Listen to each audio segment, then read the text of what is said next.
But we want to begin this morning with the resignation of CIA Director David Petraeus, who admitted to having an extramarital affair. Petraeus, one of the most decorated four-star Army generals, was credited with turning around the U.S. war in Iraq and leading a new effort in Afghanistan before becoming the head of the Central Intelligence Agency. Even President Obama only learned of the scandal after returning to the White House from his re-election victory.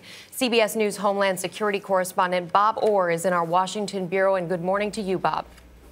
Good morning, Rebecca. Well, as you mentioned, David Petraeus was one of America's most revered soldiers and is head of the CIA in charge of some of the nation's most delicate operations. So word of his affair and resignation sent shockwaves through all of Washington. And as you said, the president only learned of the scandal after returning to the White House. David Petraeus is not the first high-ranking Washington official to have an affair, but he is the first CIA director to resign because of one. The Petraeus indiscretions came to the attention of the FBI when agents were conducting an investigation into what looked like suspicious emails between the CIA director and a person outside of the Central Intelligence Agency. Sources say those emails and other communications involved Paula Broadwell, the author of a Petraeus biography called All In, The Education of General David Petraeus.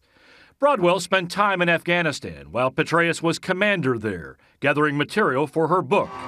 She told Jon Stewart on The Daily Show her research included working out with the famously fit four-star general. And when I was in Kabul, we would do a lot of interviews on runs. For him, I think it was a good distraction from the war, you know, and you know, of course, he's a bit concerned, as someone in his position would be, about legacy. President Obama acknowledged the military side of the Petraeus legacy, saying in a statement, by any measure, he was one of the outstanding general officers of his generation. As head of the CIA, Petraeus violated no law by having an affair, although he conceded a moral failing, saying he showed extremely poor judgment, both as a husband and a leader of the agency. Now, it's important to note the Petraeus affair was never the target of federal investigators.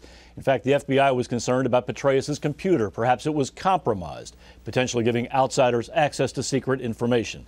But sources say there is no evidence that any operations in the end were jeopardized, and no one has been charged with a crime. Anthony? Bob Orr in Washington. Thanks, Bob.